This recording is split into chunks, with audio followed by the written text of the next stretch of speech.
오늘날 사회 각 영역의 전문가들은 코로나19 팬데믹이 쓸고 지나간 이후의 세상은 우리가 알고 지내던 세상과는 전혀 다른 모습으로 변화되어 있다는 사실을 지적하고 있습니다. 비대면, 이제는 사람과 사람이 서로 대면하지 않으려고 합니다. 또 비접촉 문화, 가까이 하려고도 하지 않고 비행기나 기차나 버스나 심지어 엘리베이터에서도 누군가가 타면 왠지 경계 대상이 되기도 합니다. 많은 부분이 오프라인에서 온라인으로 넘어가고 있습니다. 글로벌 경기 침체, 특정 산업의 급부상 및 전폐 위기설 등 사회 각 분야의 지각 변동이 예견되고 있습니다. 그래서 영국의 정치 사상가 존 그레이는 말하기를 지금 우리가 겪고 있는 위기의 역사는 하나의 전환점을 가져오고 있다라고 지적을 하고 있습니다. 우리가 역사를 말할 때에 BC와 AD로 구분합니다. 예수님을 기점으로 예수님 이전 시대를 BC, Before Christ, 예수님 전, 그리고 예수님 출생 이후를 AD, 에노 도민이라고 하지요. 그러나 오늘날 많은 사람들은 코로나19, 소위 코비드라고 하지요. 이걸 기점으로 해서 BC는 코로나 이전 시대, 또 AC는 에노 코로나 코비드 또는 코로나19 시대, 이렇게 위대한 전환점을 가져왔다라고 지적을 하고 있습니다.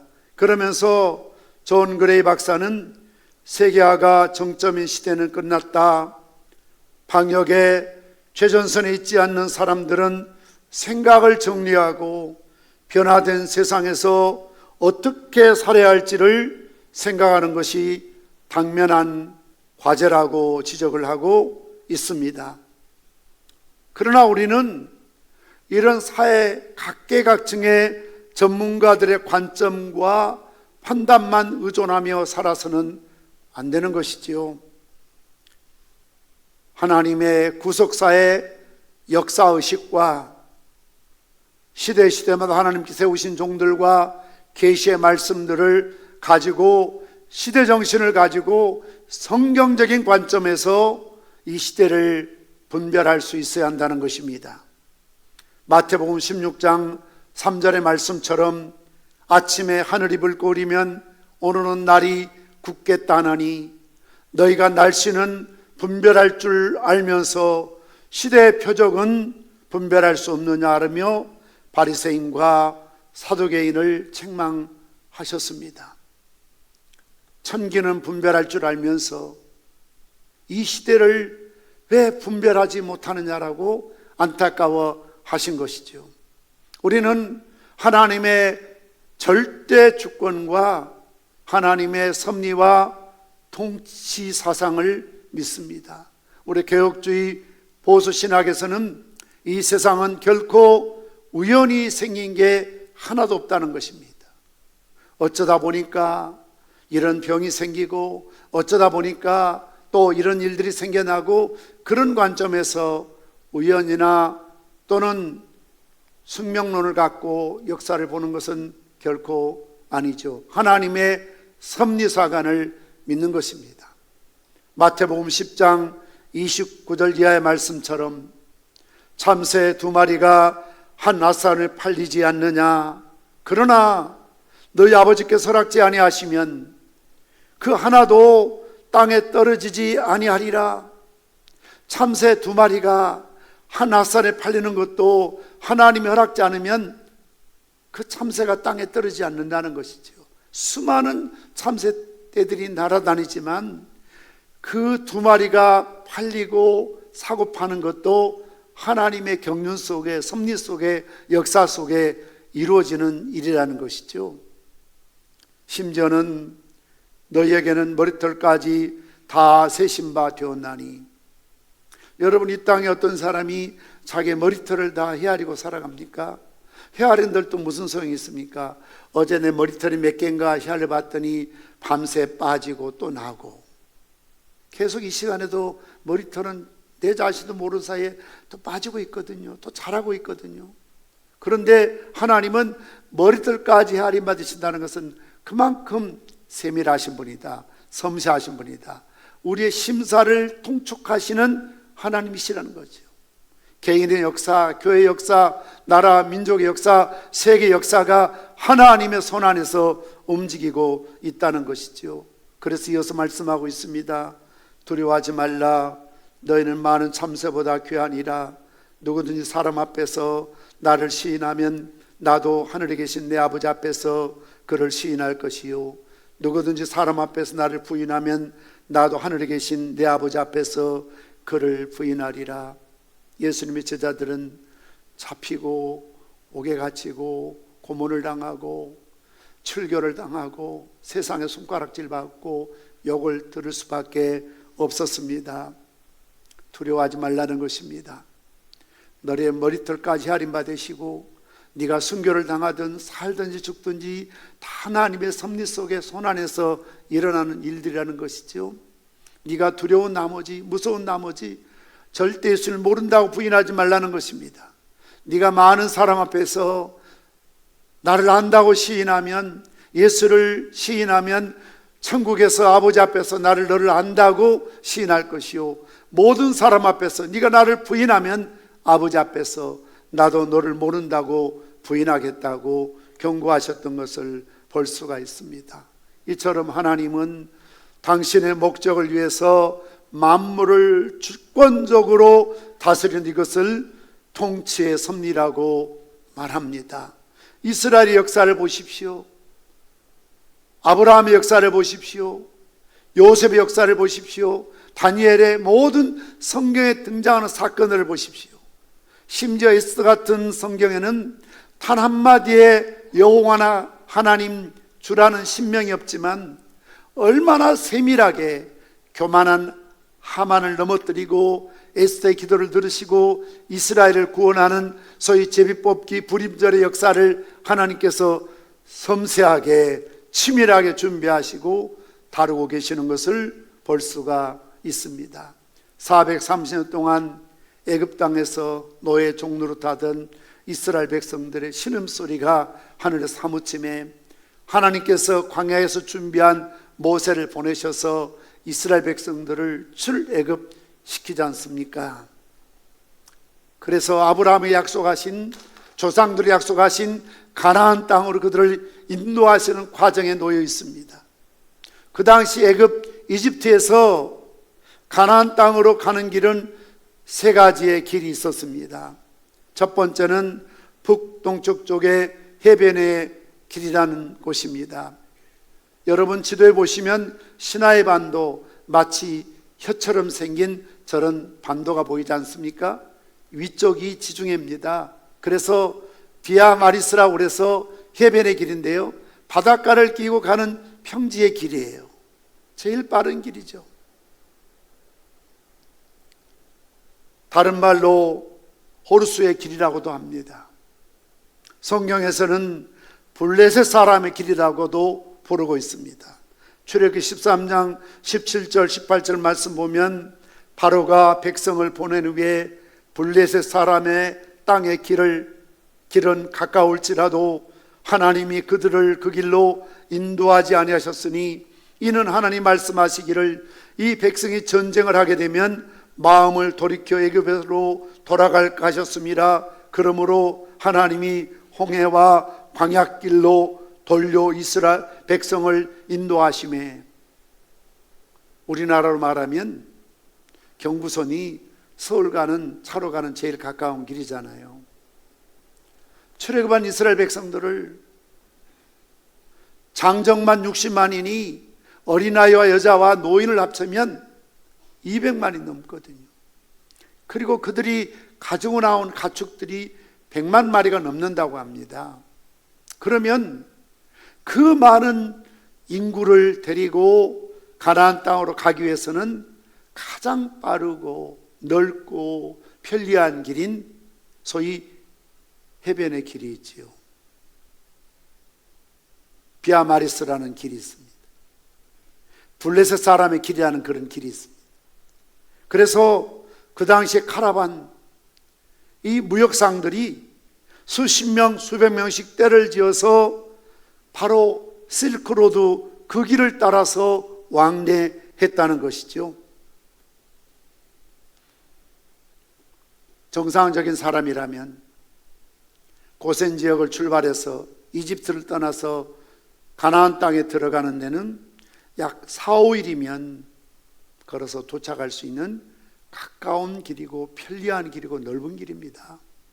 해안지대로 가기 때문에 산악지대가 거의 없습니다. 쉬엄쉬엄 간다 할지라도 일주일이면 충분히 갈 수 있어요. 어린 짐승들을 그냥 걸려서 끌고 간다 할지라도 한두 달이면 충분히 갈 수 있는 길입니다. 그런데도 하나님이 그 길로 이스라엘 백성들을 이끌고 가시지 않는 겁니다. 두 번째 길은 중간을 관통하는 소위 조상의 길이 있습니다.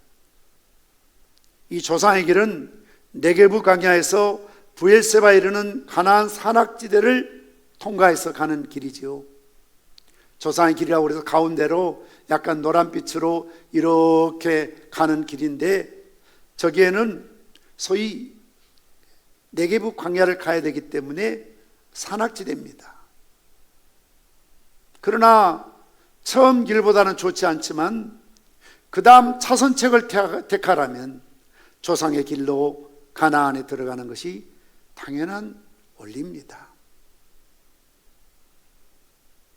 그러나 하나님은 이런 차선책도 선택하지 않았어요. 세 번째 길인 남동쪽으로 우회하는 광야길입니다. 여러분 보시는 화면처럼 자줏빛으로 광야길이라고 해서 시나이 반도 마치 혀의 끝까지 시내산까지 내려와서 돌고 돌고 돌아서 요단 동쪽으로 해서 요단강을 건너 들어가게 하거든요. 40년 동안. 여러분 보시는 그림처럼 시나이 반도는 광야로 이루어져 있어요. 스루 광야, 에단 광야, 신 광야, 바란 광야, 네게부 광야. 광야는 사막이에요. 사막지대입니다. 지금도 마찬가지입니다. 사실은 광야는 길이 아닙니다. 지금은 순례객들, 성지 순례하는 사람을 위해서 고속도로를 뚫고 포장이 되어 있지만 한치만 벗어나면 마차가 지나가든 낙타가 지나가든 흔적이 있다 하더라도 바람 불면 다 메워지고 어디가 길인지 도로인지 산인지 알 수가 없는 것이 사막이고 광야거든. 우리가 잘못 생각하면 사막은 아주 모래로 이루어진 그런 멋있는 곳으로 아는데요, 실제로 시나이 반도에 우리 성지순례 갔을 때에 딱 이렇게 몇 분 내려서 걸어봤는데요, 뾰족뾰족한 그런 돌, 매끄러운 돌이 아니에요. 깨진 돌, 모가난 돌, 맨발로 갈 수가 없습니다. 까맣게 깔려 있고요, 그 사이사이에 모래들이 있고 가시나무들이 이렇게 있고요, 풀 한 폭이 자랄 수 없는 것, 물 한 모금 얻을 수 없는 것. 낮에는 살인적인 더위로 60도, 70도, 아스팔트 위에 계란을 깨놓으니까 후라이가 됩니다. 30분 이상 걸을 수가 없습니다. 그래서 그대로 노출되면 일사병으로 다 쓰러져 죽습니다. 탈수증으로 물이 없으면 죽습니다. 밤에는 기온차가 심해서 이불을 덮지 않고는 살 수 없는 것이 광야입니다. 그 길로 하나님께서 인도하신다는 거죠. 왜 하나님께서 해변의 길도 있고 조상의 길도 있는데, 편한 길도 있는데, 넓은 길도 있는데, 참 빠른 길도 있는데, 왜 의도적으로 거칠고 멀고 험하고 사람이 생존할 수 없는, 짐승조차 살 수 없는 그런 광야길로 그들을 이끌어 가시는 걸까요? 그 이유가 뭘까요? 어쩌면 오늘 우리가 살고 있는 이 시대를 보는 것 같습니다. 코로나19가 끝날 것처럼 보이다가 확산되고, 끝날 것처럼 보이다가 또 확산되고, 온 세계가, 나라가, 우리나라도 이런 위험을 피해갈 수가 없습니다. 세계 경제가, 뉴욕 증시가 하루아침에 막 폭락합니다. 물가가 뜁니다. 사직이랍니다. 선진국은 그럴 줄 몰랐는데 선진국도 별 수 없습니다. 미국도, 이태리도, 스웨덴도, 프랑스도 외회가 없습니다. 후진국도 피해갈 수 없습니다. 코로나19 초기에는 날씨가 따뜻해지면 없어질 줄 알았거든요. 초기에는 저 열대지방, 아프리카 지방에는 코로나19가 뜨거워서 그 점령 안 될 줄 알았거든요. 다 쓸데없는 생각들 한 거죠. 기후와 상관없이, 나라와 상관없이 계속해서 확산되고 확진자가 지금 많이 생겨나고 있습니다. 끝이 보이지 않습니다. 세계 경기가, 정치가, 생존이, 위생이, 과학이, 의학이 뿌리채 흔들리고 있는 광야길을 걷는 것 같습니다. 왜 하나님께서 이런 광야길을 지구촌에, 한국교회도 외가 아닙니다. 큰 교회뿐만 아니라 많은 교회들이 성도의 출석률이 절반 이하로 떨어졌습니다. 많이 참석한 교회가 3분의 2라고 합니다. 교회 저 정도 바닥을 치고 있습니다. 10,000원, 50,000원, 100,000원 후원하던 교회 선교비가 다 줄어들고 있습니다. 부목사들을 내보내고 직원을 감축하고 긴축하고 있습니다. 자영업만 긴축하는 게 아니라요, 교회도 그러고 있습니다. 그래서 주일학교 교육이 붕괴됐다고 아우성입니다. 어른들은 또 어른이지만 우리 유치부, 유년부, 중고등부 학교도 안 가고 학원도 못 가고 교회도 못 보냅니다. 부모들이 안 보내겠다는 겁니다. 교회 가면 난리 날 줄 압니다. 큰일 날 줄 압니다. 그래서 많은 목사님들이 너무너무 힘들어하고 걱정해하고 있습니다. 그러니 외회가 없는 것이지요.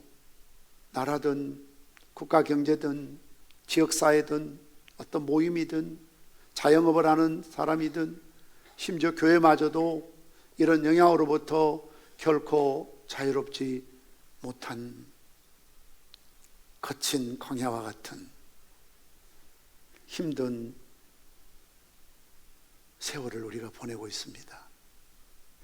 왜 하나님께서 이스라엘 백성들에게 광야길을 걷게 하신 건가요? 이집트 사람들이 아닙니다. 애국 군인이 아닙니다. 아멜렉이나 이방인을 지금 데려가는 게 아닙니다. 선민들, 아브라함 후손들, 그들을 이끌고 약속의 땅, 가나안 땅, 축복의 땅으로 가시는데 왜 편한 길이 있고 가까운 길이 있고 쉬운 길이 있는데 왜 하나님은 의도적으로, 계획적으로 그렇게 거칠고 메마르고 살 수 없는, 풀 한 폭이 없는, 마실 물 하나 없는 그런 사막길, 광야길이냐고요? 뭐 때문일까요? 우리는 답을 성경에서 찾을 수밖에 없습니다. 신명기 8장 16절에 이렇게 기록하고 있습니다. 같이 읽습니다. 시작. 너를 시험하사 마침내 내게 복을 주려 하심이었느니라. 다시 읽습니다. 시작. 너를 시험하사 마침내 내게 복을 주려 하심이었느니라. 너를 시험하신다는 거예요. 광야길로 들어가신 것은 템테이션, 유혹하기 위해서가 아니라, 죄를 짓기 위한 어떤 시험이 아니라 테스트. 마치 학교에 들어가기 시험 보는 것처럼, 좋은 직장일수록 경쟁률이 높은 것처럼 이 시험을 광야에서 보게 해서 마침내 하나님이 준비하신 복을 주시기 위해서 가나안 땅, 젖과 꿀이 흐르는 땅으로 인도하기 위해서 하나님께서 그들을 광야길로 걷게 하셨다라고 분명하게 말씀하고 있는 것입니다. 코로나19를 저는 그런 측면에서 우리는 해석할 필요가 있다고 생각합니다. 거품 경제, 뒤에 가서 말씀드리겠습니다만, 인간의 쌓은 이 바벨탑 다 이거 무너져야 되고요. 인본주의적인 생각, 심지어 교회마저도 어쩌면 이런 코로나19를 통해서 하나님께서 마지막 때에 타작마당에서 키로 알곡과 죽정이를 가르는 것처럼 여러 가지 이유가 있고 또 여러 가지 힘든 상황이 있는 건 알지만, 그래도 우리가 비대면 온라인 예배를 드리면서 얼마나 현장 예배를, 대면 예배를 사모한 사람이 많았는지, 살아있는 영혼들이죠. 사모한 것이죠.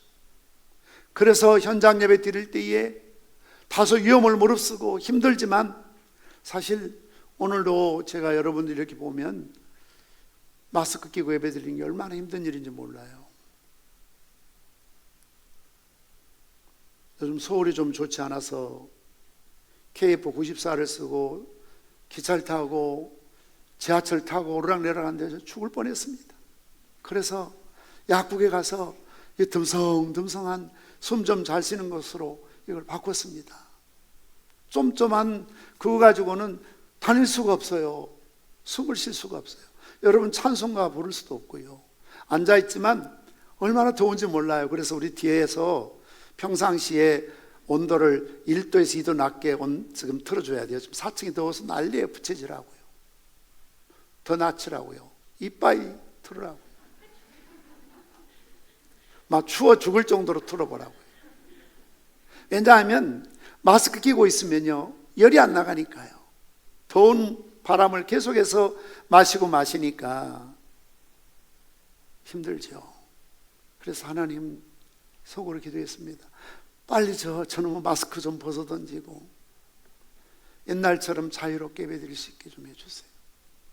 찬송을 부를 수가 없습니다. 답답해서 예배를 드릴 수가 없습니다. 질식할 것 같습니다. 하나님, 언제까지 이래야 됩니까? 답답하죠.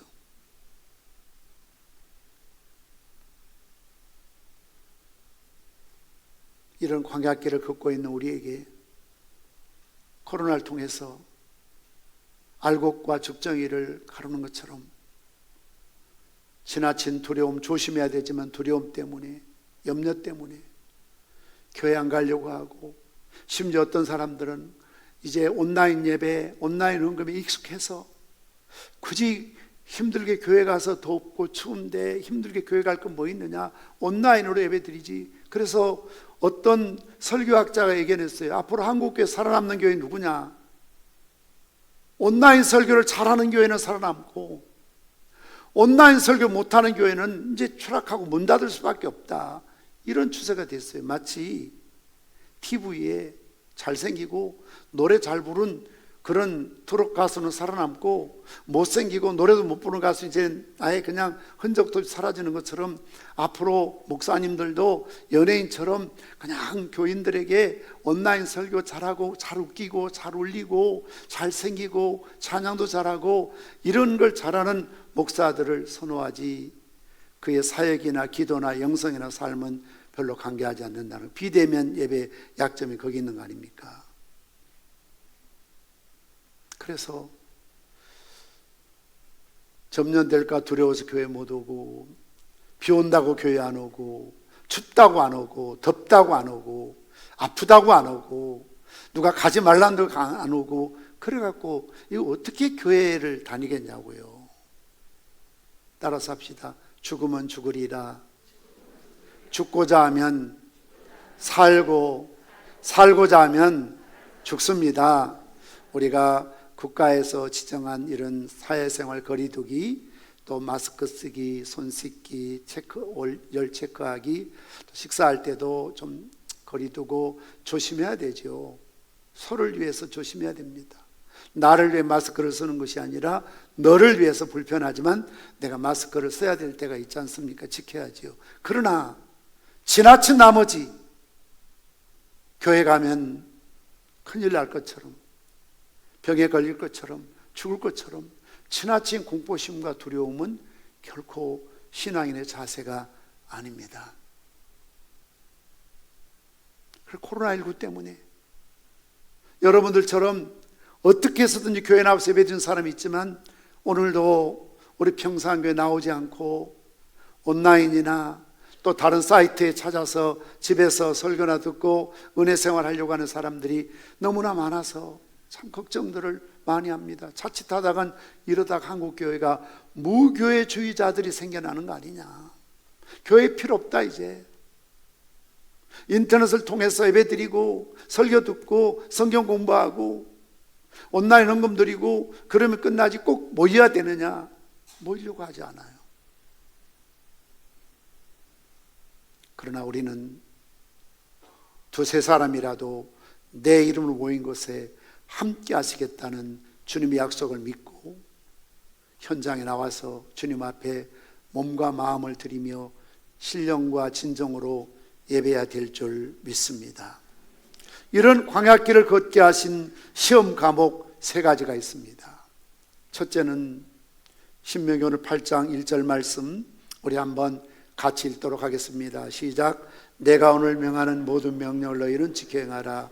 그리하면 너희가 살고 번성하고 여호와께서 너희 조상들에게 맹세한 땅에 들어가서 그것을 차지하리라. 순종입니다.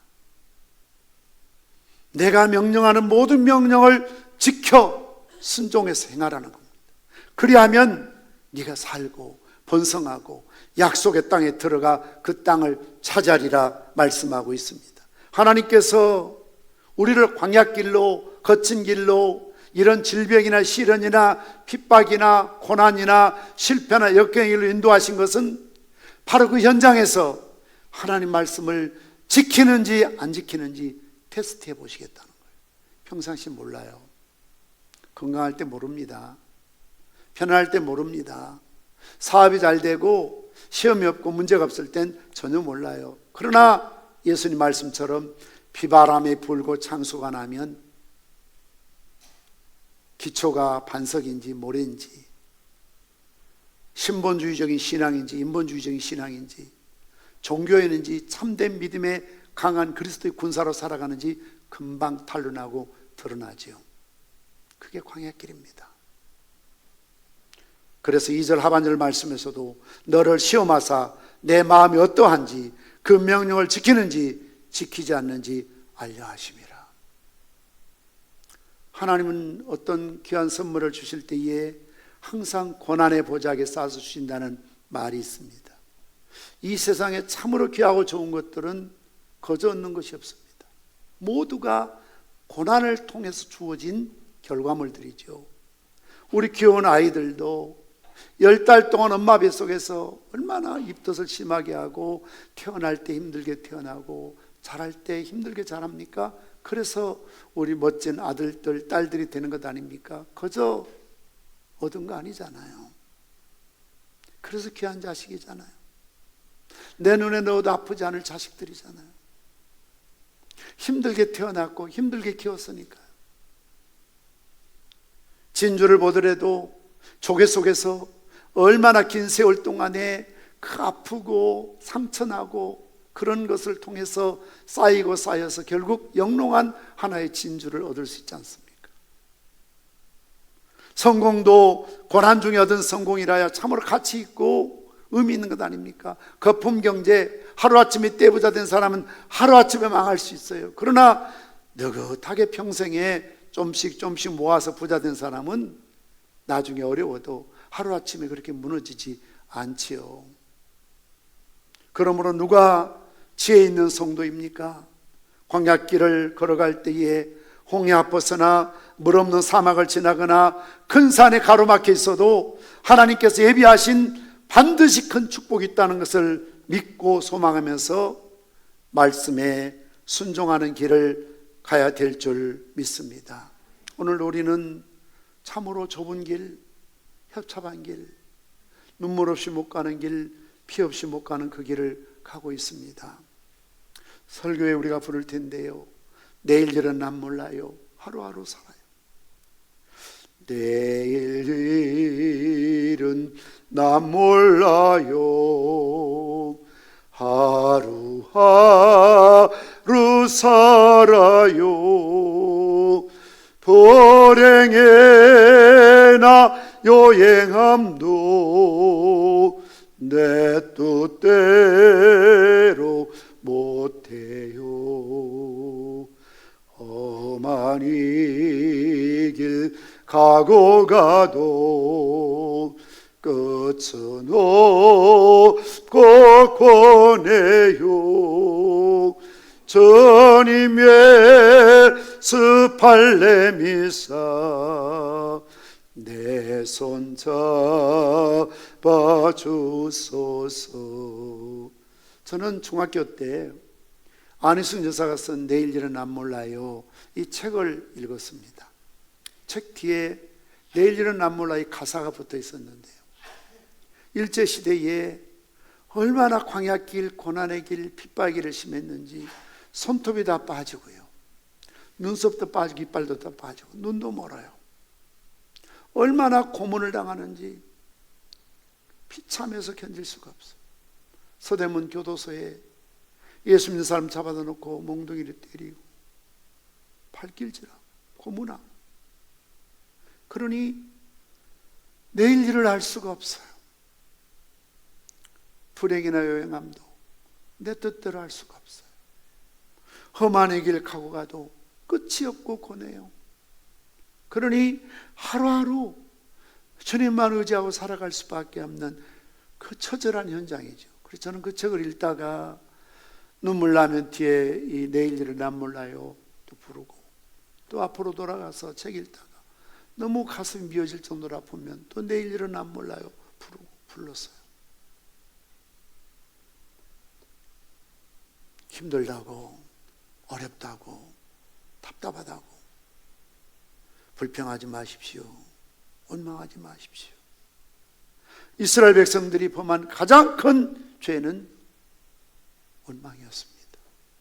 불평이었습니다. 민수기 11장에 보면 기브옷 핫다오라는 곳에서 집단적으로 데모하면서 지도자의 못을 향해 원망하기를, 우리가 애굽에 있을 때에는 값없이 생선과 오이와 참외와 부추와 파, 마늘을 먹은 것이 생각나거늘 이제는 우리의 기력이 다하여 이 만나 외에는 보이는 것이 아무것도 없도다. 노예로 살았지만 애굽 땅에 풍부히 나는 나일강의 유역에 나는 그런 채소며 파며 마늘이며 이런 오이며 먹었던 그들이거든요. 근데 광야에 오니까 농사를 지을 수가 없어요. 하나님이 매일매일 만나를 주시는데 만나의 뜻은 이것이 무엇이냐거든요. 마치 계란처럼 또 어떤 흰 찐빵처럼 전에도 후에도 평생 그들의 조상 먹어올 수 없는 참 신비한 이 만나를 그들이 매일매일 먹는데요, 아침도 만나, 점심도 만나, 저녁도 만나, 어제도 만나, 오늘도 만나, 내일도 만나, 이걸 먹다 보니까요 사람이 막 미치겠는 거예요. 제가 언젠가 한번 설교 시간에 말을 잘못해서 사흘 동안 호박죽을 먹은 적이 있습니다. 호박죽을 참 제가 좋아합니다. 그랬더니 어느 권사님도 호박죽 끓여오시고 집사님 호박죽 끓여오시고 또 끓여오시고, 참고로 제 아내 사모는 죽을 안 먹어요. 타고나더라고요. 저는 고칠 줄 알았는데 지금까지 안 고쳐서 죽은 안 먹어요. 아무리 아파도 죽 좀 안 먹어요.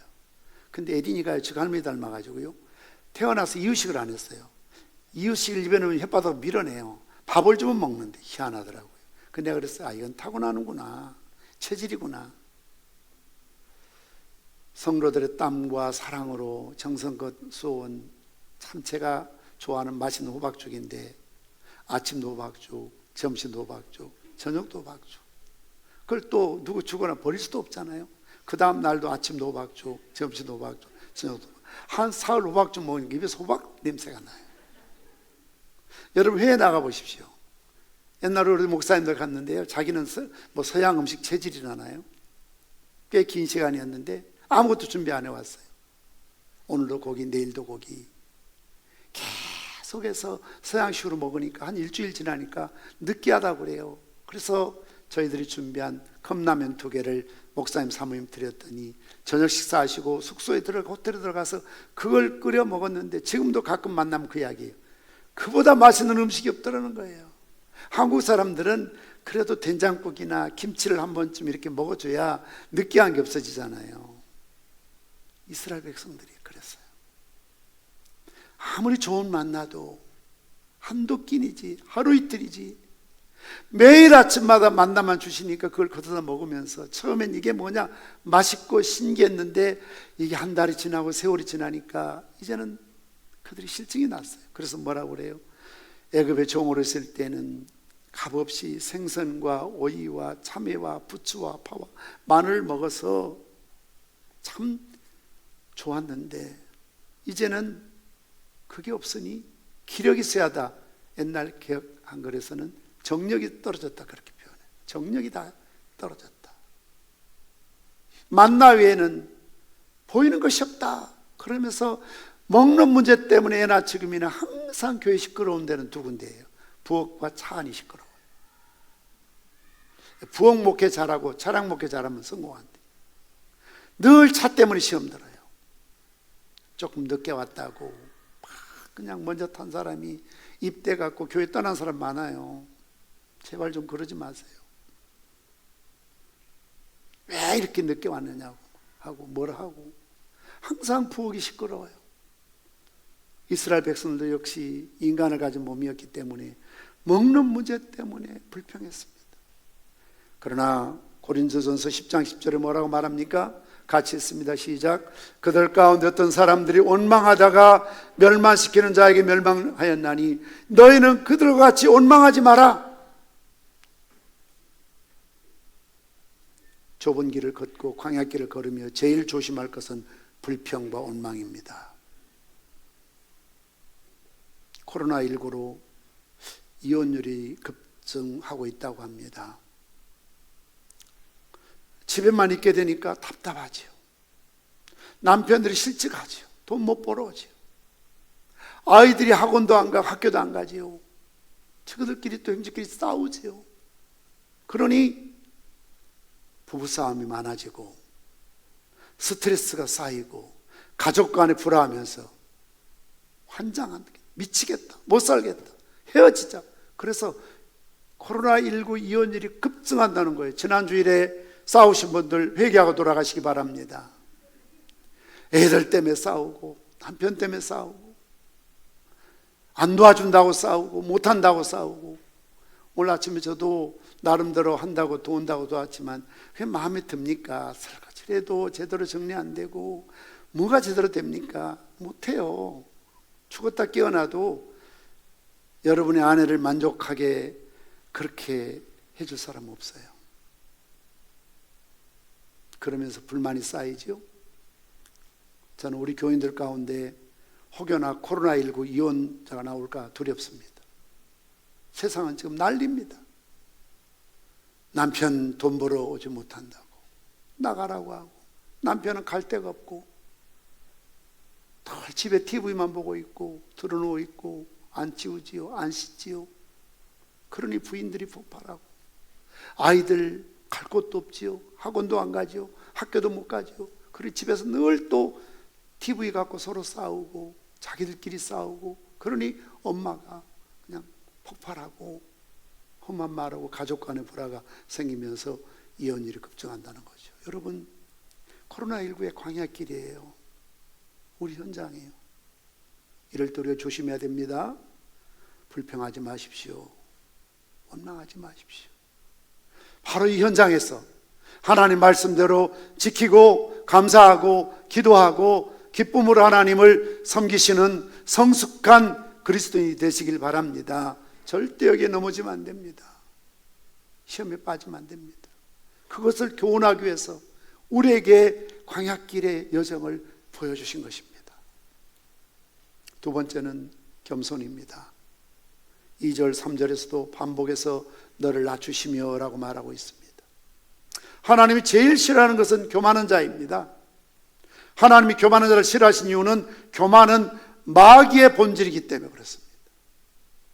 하나님 천사장 루시퍼가 하나님처럼 되려고 하나님께 반란을 일으켜 쫓겨난 것이 마귀 사단의 우두머리가 된 거 아닙니까? 그리고 이 마귀는 지금도 아담과 하와에게 너도 하나님처럼 된다고 자꾸 유혹해서 의지하지 말고 기도하지 말고 네 힘으로 자존해라, 네 힘으로 살아라, 네가 하나님처럼 결정하고 네 마음대로 살아라, 이렇게 유혹하고 있지요.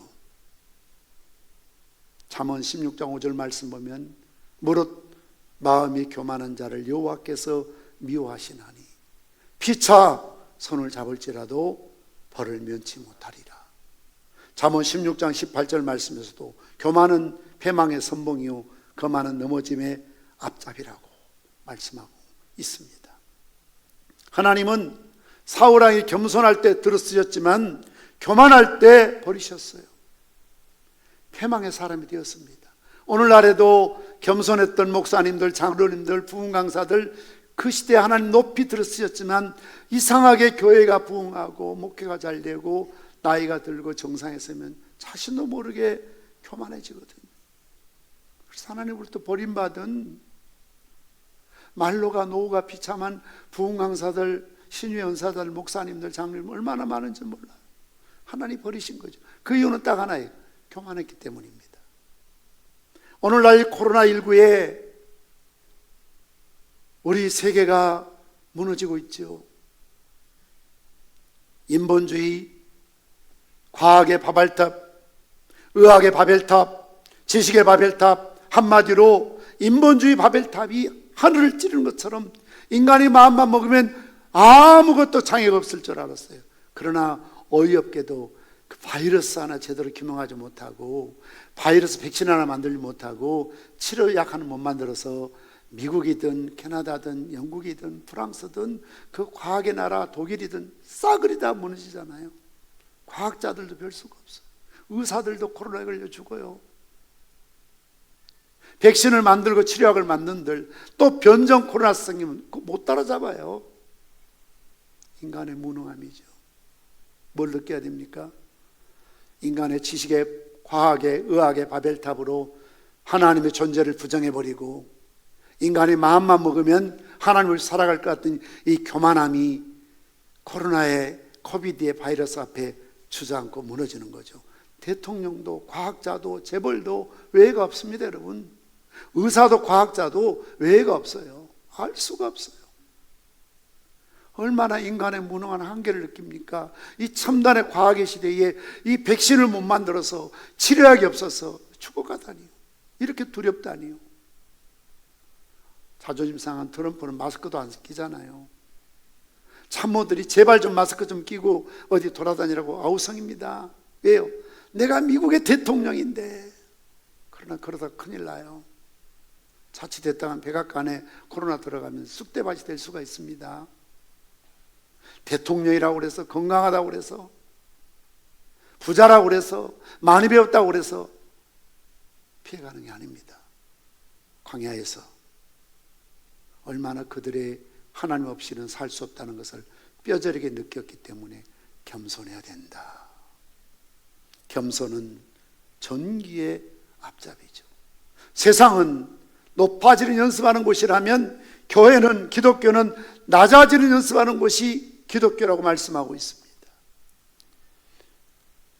우리가 남다르게 충성하고 기도 많이 하고 선한 일 많이 하고 헌금 많이 하고 봉사 많이 할지라도 항상 하나님 앞에서나 사람 앞에서 나는 무익한 종에 불과합니다.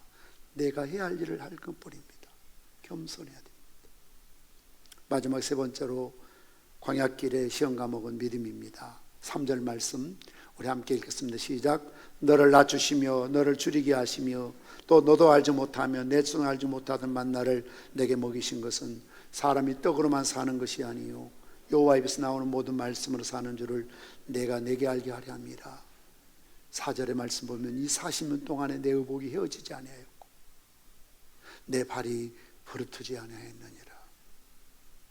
그들이 길쌈할 수도 없고요, 옷을 만드는 공장도 없지만 하나님께서 의복이 헤어지지 않도록 그 조약돌처럼 그 무서운 돌들이 깔려 있지만 그들의 발이 부르트지 아니하도록 하나님께서 아비가 자식을 품에 안은 같이 그들을 안으시고 낮에는 구름기둥으로 밤에는 불기둥으로 그들을 지켜주셨거든요. 무려 40년 동안이나요.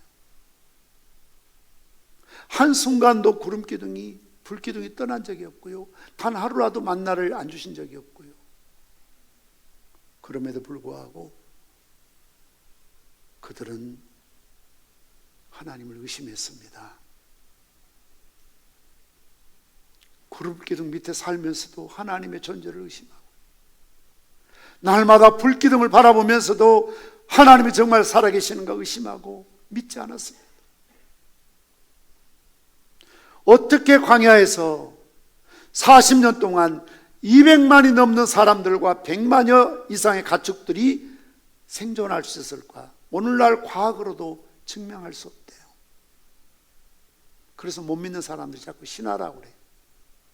만드는 이야기라고 그래요. 그러나 신화가 아니라 역사적인 사실이죠. 하나님의 기적만으로 가능했던 것이죠. 그래서 사람이 떡으로만 사는 것이 아니요, 하나님에서 나오는 말씀으로 사는 것을 믿게 하기 위해서 믿으라고, 의심하지 말라고 하나님께서 그들을 광야길로 이끌어 가셨던 것을 볼 수가 있습니다. 지금까지 우리가 살아온 것도 하나님의 은혜이고요, 저는 정말 목회자로서 평상교 시작과 33년의 오늘날 과정까지 하나님의 은혜가 하는 것이 한순간도 없었습니다. 그런데 우리가 이런 하나님 의심하면 되겠습니까? 불순종하면 되겠습니까? 원망하면 되겠습니까? 마치 부모가 자식들을 위해서 그렇게 애지중지 키워주었는데 좀 힘들면 엄마 욕하고 아빠 욕하고 부정하고 그러려면 뭐 때문에 나를 낳았느냐고 그딴 소리 하면 되겠습니까, 여러분? 우리 하나님 우리를 보실 때에 얼마나 하나님이 우리를 아끼시고 얼마나 사랑하시고 위해 주시고 좋은 것을 주시고 우리는 부족하지만 기다려 주셨는데 우리가 툭하면 하나님 어디 계시냐고 하고 하나님 있다면 왜 이런 일 벌어지냐는 식으로 불평해서 되겠습니까? 이스라엘 백성들 어리석다고 원망하지 마십시오. 탓하지 마십시오. 욕하지 마십시오. 왜냐하면 그들의 모습 속에 오늘 우리 자신을 너무나 많이 발견할 수 있기 때문에 그렇습니다. 우리 성도들 앞으로 나오시기 바랍니다. 사랑하는 성도 여러분, 오늘도 우리는 코로나에 거친 광야길을 걷고 있습니다. 하나님 은혜가 아닌 적은 한 번도 없었고요, 그러나 오늘의 현실의 문제, 질병의 문제, 사업의 문제, 자녀의 문제 때문에 하나님의 능력을 의심하고 낙심하고 혹은 세상적인 수단과 방법으로 해결하려고 몸부림치는 믿음 없는 모습을 갖고 살아갈 때가 얼마나 많이 있습니까? 안 됩니다. 그러다 보면 40년, 50년, 평생 광야에서 못 벗어납니다, 여러분. 너무나 안타깝지만 광야 시험에 1세들은 다 불합격해서 모래 속에 그들은 시신을 부대했습니다. 오직 여호수아 갈렙만이 합격해서 가나안 땅에 들어가지 않습니까? 우리가 누리는 가나안 땅은 물론 이 세상의 축복일 수 있지만 우리는 이 세상에서가 아니라 새하늘과 새 땅에 누릴 새 가나안 땅, 새 예루살렘, 천국에 누릴 영광과 상급을 바라보며 살아가야 될 천국 백성인 것이죠. 우리가 너무 힘들고 답답하니까 하나님, 나중에보다는 지금 천국보다는 여기서 나를 좀 도와주세요. 물질의 복을 주시, 건강의 복을 주시. 답답하니까 그럴지 모르지만 잠시 잠깐이고요, 더 영원한 축복은, 더 영원한 상급은 주님 나라에 누릴, 새하늘의 땅에 누릴, 새 예루살렘, 새 가나안 땅에 누릴 참된 축복이 아니겠습니까, 여러분? 힘들고 어렵지만 오늘 주신 말씀처럼 광야길에 불평하지 마십시오. 원망하지 마십시오. 남편을 탓하고 아내를 탓하고 자식들을 욕하거나 비난하지 마십시오. 감사하십시오.